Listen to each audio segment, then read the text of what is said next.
So last week, we kind of hit that topic of the letter N. You know, it was never finished. It was the long game. It was taking the next step, right? And we put all the things together. And one of the things that I realized, man, when I was going through that one, as I was coming up to working on putting this month's stuff together, right, is that, man, winning can feel just like losing if you let it.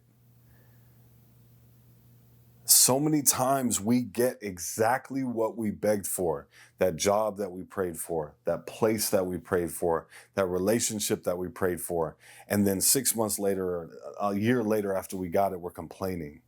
This doesn't pay enough. It's not good enough. I don't like it. It's not what I thought it was going to be. You know, we're thinking the grass isn't greener on the other side, right? We're thinking that I was looking at something that wasn't everything it was cracked up to be.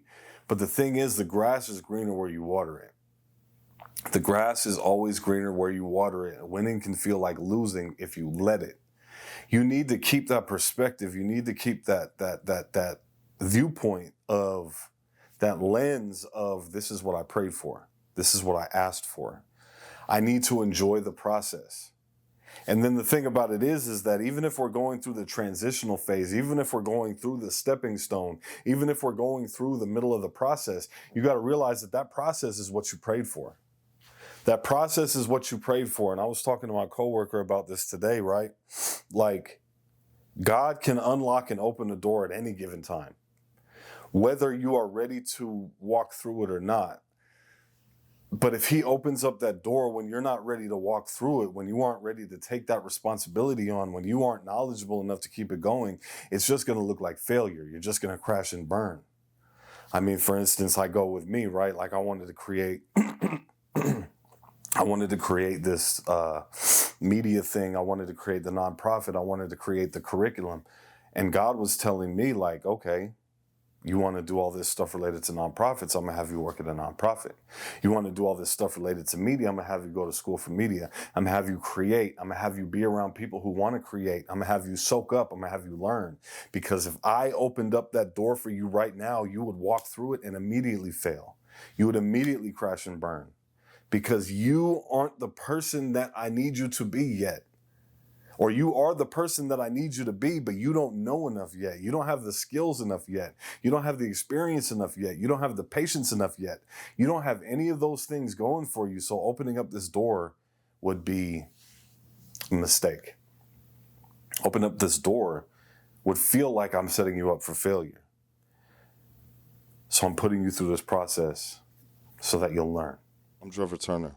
Once lost, now living on purpose. I know what it's like to feel locked out of your own potential. This show is for the ones who are ready to take their power back and write a new story 1 hour at a time. You can do it. You can do anything, and you don't need permission. That's why I started the free hour, to give people the space to change their story, to remind them you are not your past, you are not your mistakes, you are not done, you are powerful. You can find freedom, you can find yourself, and you decide what happens next.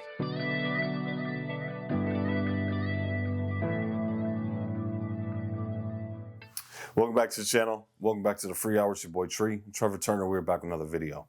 We are back with another episode in our free hour ABCs, the ABCs of Tree. And this is emotional intelligence. This is where we learn to understand ourselves so that we can connect more deeply with others and so that we can feel better about ourselves, so that we can have better self-esteem, better self-efficacy, but then we can have a better handle on what others bring to us when it comes to emotions. We can have a better handle on our own emotions and how we express as well. And today is going to be the starting of the letter O. Like I said, we're on this new thing where we go into our emotional intelligence series, we go into our mindfulness series, and we go to our productivity series, and they're all going to be linked. So this month's theme is going to be about outcomes. Why do I allow outcomes that I cannot control to determine how I feel about myself? See, last month was never finished. We talked about the grief of realizing life is not a destination. There may never be a point where everything is finally done, settled, healed, paid off, recognized, or complete. But this month goes deeper. Because even after I accept that life is a long game, I still catch myself staring at outcomes like they can tell me who I am. The rejection, the delays, the unanswered emails, the opportunity that went to somebody else, the money that's still not where I thought it would be, the health problems that make me wonder how much time I really got left, the relationship loss that makes me question what was real. And if I'm honest, sometimes the outcome does not just disappoint me, it starts defining me to myself. Somewhere along the way, I stopped experiencing outcomes and started letting outcomes explain me. One of the things that we try to tell our clients when we're doing our goal setting and we're working on the things that we want to complete is that you need to be careful how you word things. You need to be careful how you look at things. Because if you attach meaning to an outcome that you have no control over, it will affect you emotionally in so many different ways and so many different on so many different levels. One of the things that I got to thinking, right, is that I was applying for the Sally Casanova pre-doctor program. I got the rejection email. So I immediately internalized that as, oh, I'm not good enough, or oh, my story wasn't good enough, or oh, my academics weren't good enough, the application wasn't good enough, my essays weren't good enough, my writing isn't good enough. And I immediately started putting the emphasis on me like I hadn't done enough, because I didn't look at it as though doing the application was the outcome. Getting the application completed to the best of my ability should have been the outcome. But I was putting the outcome when there's probably hundreds, could be thousands of other students all across the state of California applying for this program from different Cal State University campuses, right? And I'm putting the outcome of me being picked out of all of those students as what controls how I feel about my capabilities. And the old way was subtle. You don't wake up and say, today I'm going to let rejection determine my worth. It happens slowly. You apply for something, you don't get it. At first, it means I just didn't get selected. But if you're not careful, it becomes I'm not selectable. If you're rejected in relationships, it becomes she didn't love me, to I'm not lovable. If you're rejected at work or you're rejected filling out job applications, it's not like you're saying to yourself at first, I wasn't hired. And then after a while, after so many different rejections, after so many different people don't get back to you, after so many different people don't return your calls, after so many different people send you those rejection automatic AI emails saying they went with somebody else, it becomes, I'm not hireable. You post something, it doesn't perform. At first, that means the video didn't reach people. But then it becomes, maybe my voice doesn't matter. Maybe my story doesn't matter. Maybe what I think is important isn't really important. And then shame starts whispering. Maybe you were too much. Maybe you were not enough. You lose a relationship. At first, it means something ended. Then it means you were unlovable. Then it means you're not worth the time of day. This is where outcomes become dangerous, not because they hurt, but because they start becoming evidence in a case against yourself. We are our own worst critics. Many times when we go to the courtroom of judgment within our own mind, we are not the defense attorney. We are the prosecutor. We are the district attorney. We are the ones who are presenting all of the evidence against ourselves. We are the ones who are saying, remember that time, you're not good enough. Remember when they said no, that means you're not good enough. Remember when she said no. Remember when he said no. Remember when all those companies said no. Remember when you had that 6-month stretch and you didn't know where your next meal was going to come from. You didn't know how you were going to get out of it. You didn't know how you were going to get a job. That is your fault. That is your doing. Those are a result of only your decisions. Because we place the meaning in the outcomes that we didn't even have full control over, the outcomes that were dictated by somebody else fully.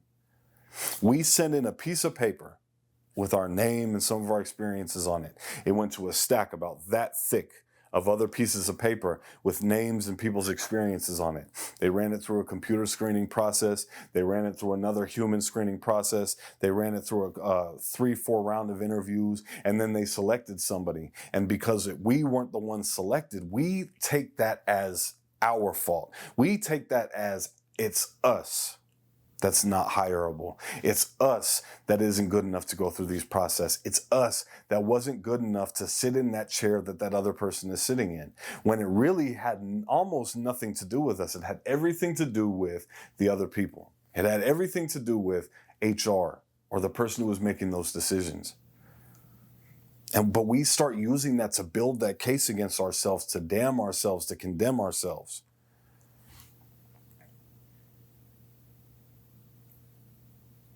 I think one of the things that I got, and I go back to the Sally Casanova thing, and I was like, maybe this is all for nothing. And that's not the first time I thought that, right? I had found myself not falling into old patterns of thinking, not hanging around old friends, not picking up old habits. But I found myself just falling into this trap where that person inside my head, that district attorney inside my head, that lawyer inside my head who was building all of this case against me and all this evidence against me was saying, look, all of that work you said you did was for nothing. Maybe you aren't becoming who you said you were going to become. Maybe you're not who you thought you had already become. Maybe all this change stuff, maybe that's for somebody else. And that moment was really solidified for me when I got rejected from that Sally Casanova thing. And then I had to take the step back because I realized how many people were in the room at my campus when they were doing the presentation. If you multiply that by all of the Cal State campuses, it's hundreds of people who applied for this thing. It's hundreds of people who are already earning master's degrees, and I'm just earning my bachelor's degree. It's hundreds of people who probably had faculty mentors who spent a little bit more time than I was able to spend with my faculty mentor. It's probably a whole bunch of different circumstances that don't add up to me being worthless, that don't add up to me not being the person that I wanted to become, that don't add up to me putting all of this weight into the outcome. Acting like this was the end instead of saying I can go ahead and get my master's and then I can try for this thing again. Because that's the normal order of it, right? Getting your master's and then getting your doctorate. Putting all of this stock into this is how I'm going to go about it. This is what I'm going to do. This is my path. This is where I'm going at it. And instead of realizing that I can pivot, it just hit me on this blow to my identity. It threatened who I thought that I was becoming. It threatened who I see every morning when I do my visualizations. I saw the little cracks in that facade, right? I saw all of the different insecurities. See, I saw myself as somebody who was confident. I saw myself as somebody who had victory. I saw myself as somebody who didn't get these types of rejections. And I started to see the cracks in that. I started to see the untruths in that because I was putting all of this outcome, all of this weight behind outcomes instead of putting the weight behind the process, putting the weight behind the work. Because one of the things that I was going through when I was creating this is that I was like going through what have I been going through lately? And I've realized that I've been running on fucking fumes, but I'm still doing exactly what the fuck that I said I was going to do. I'm still doing everything I told my cellie in the county jail I was going to do. I'm still doing everything I told them dudes in all the prisons I was at that I was going to do when I got out.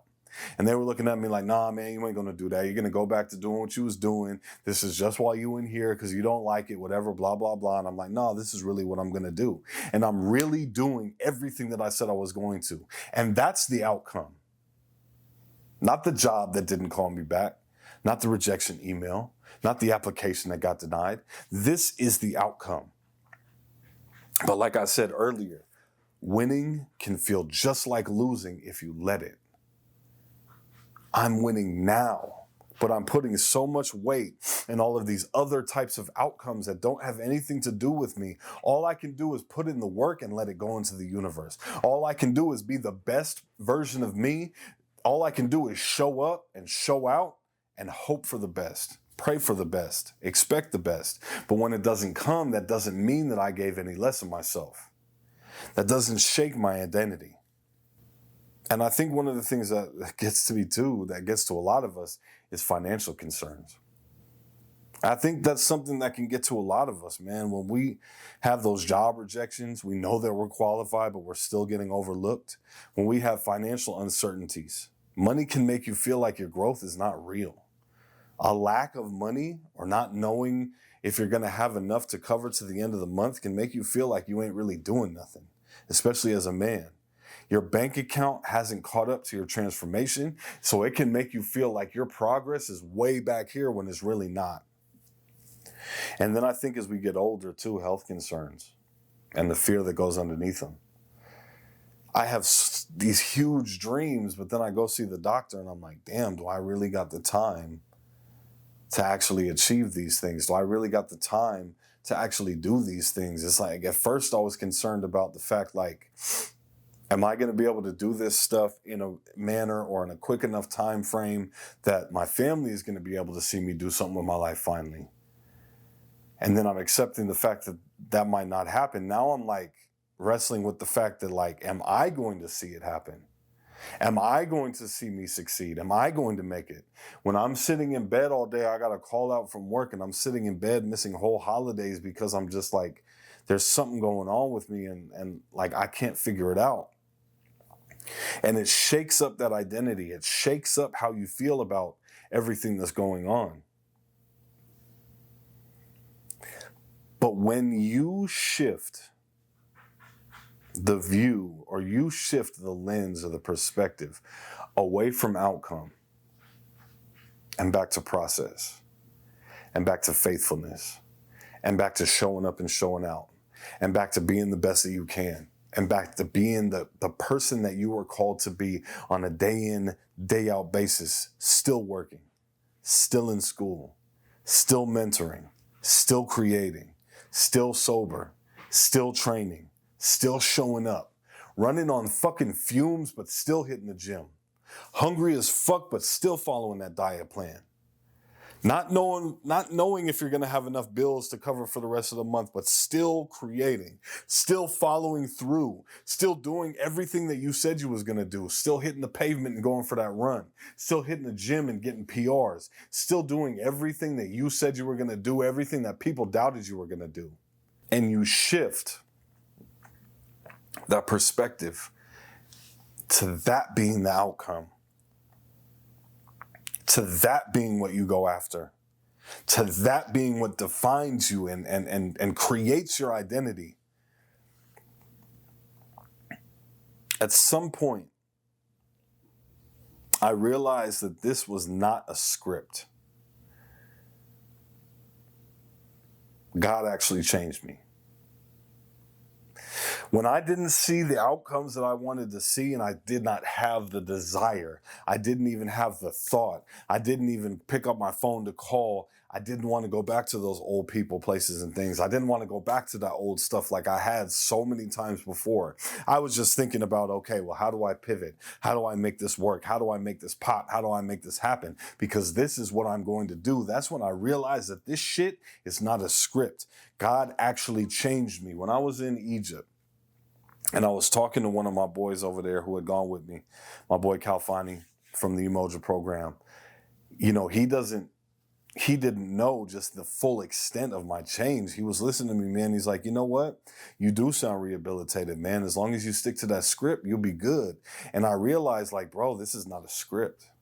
This is really who I am. Like, I've changed my morality. I've changed my way of thinking. I've changed my way of interacting with and coming to and showing up in the world. I'm not acting like a changed man. I'm just learning to live as one through whatever outcomes come my way. See, it's easy when everything goes right to continue embracing that change.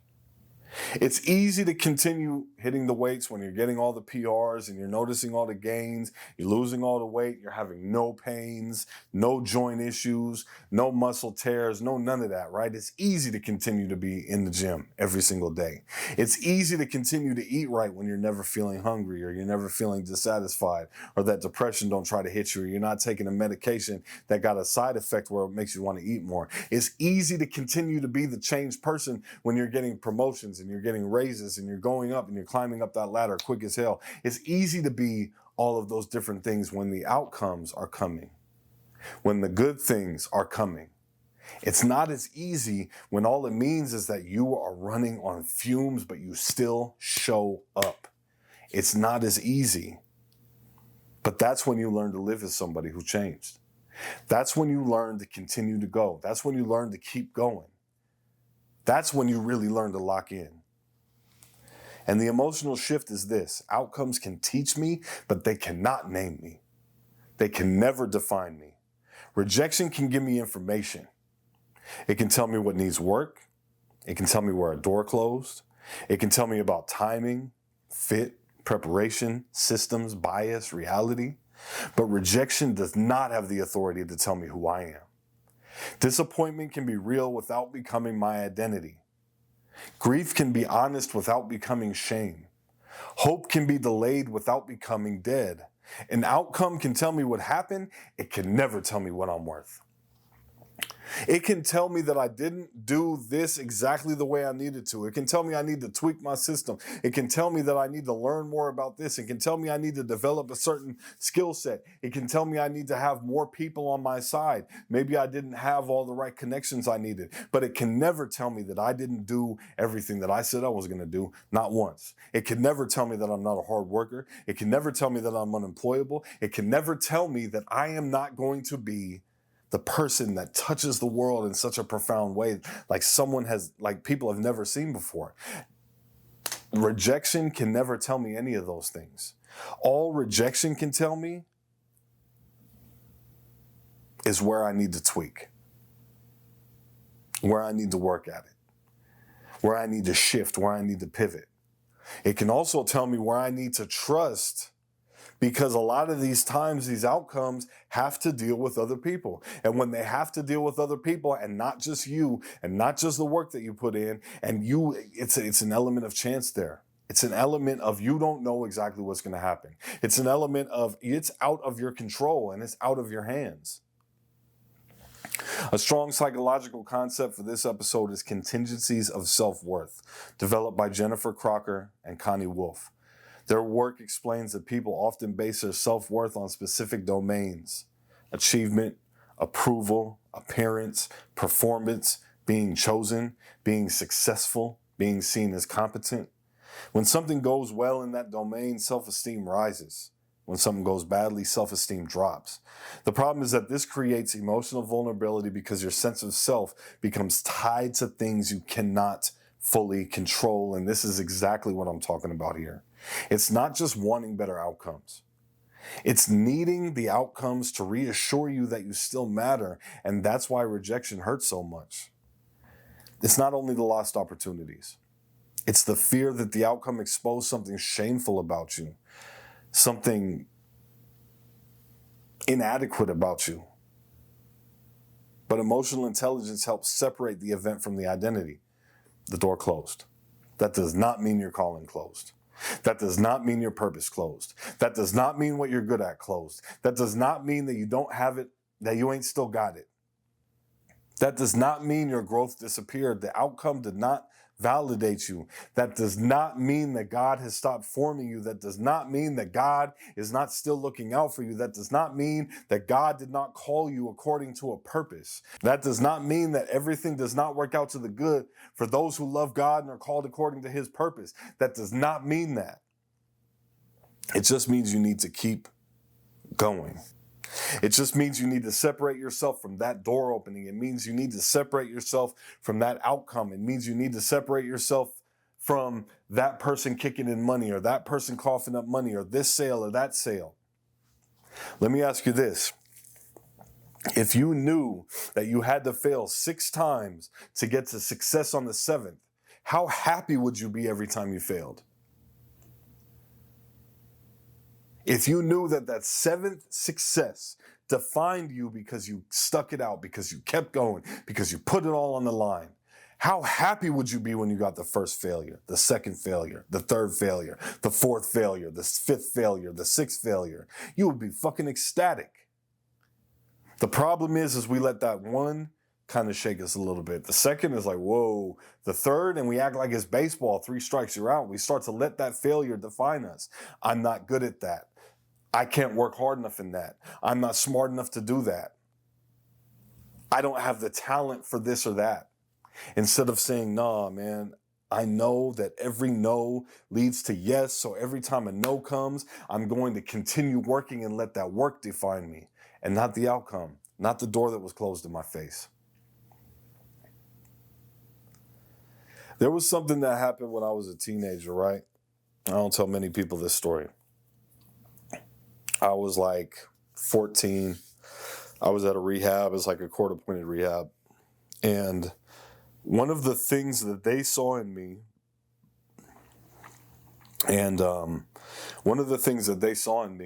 that I couldn't recognize in myself was that I had this huge measure of pride in my height and my appearance. So what they did was they made me wear the pants up to here with the suspenders on it and the big old thick glasses like Urkel. And whenever I was in group and I had to leave out of the room, I would have to either crouch down real low or walk on my knees, right? To take away the things that I had the pride in and to see how I would be able to adapt.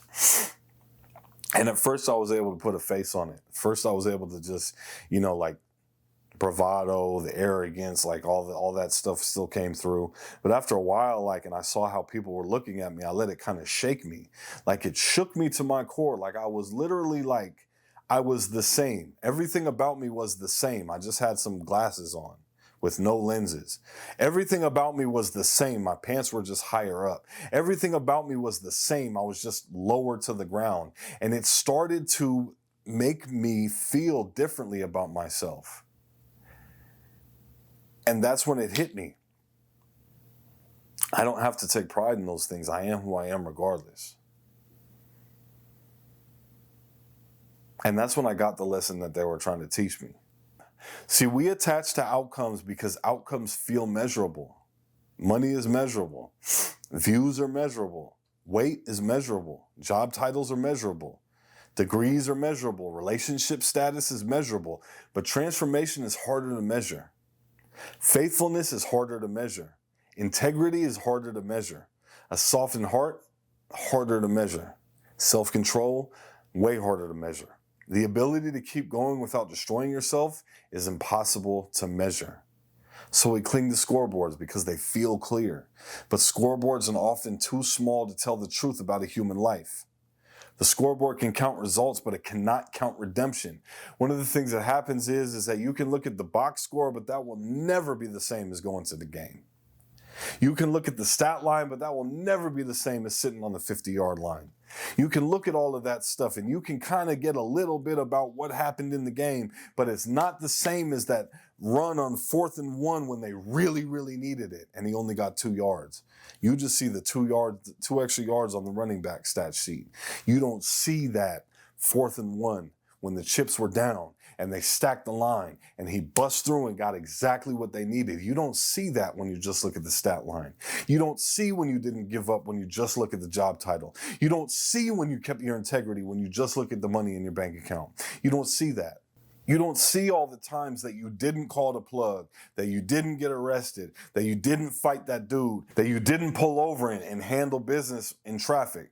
You don't see all of that when you just look at the scoreboard, when you just look at what you got in your pocket, when you just look at what you got on your phone, when you just look at what you got in your account, when you just look at what's happening on the job. You don't see all of that. You can't measure all of that. The scoreboard can count results. It cannot count redemption.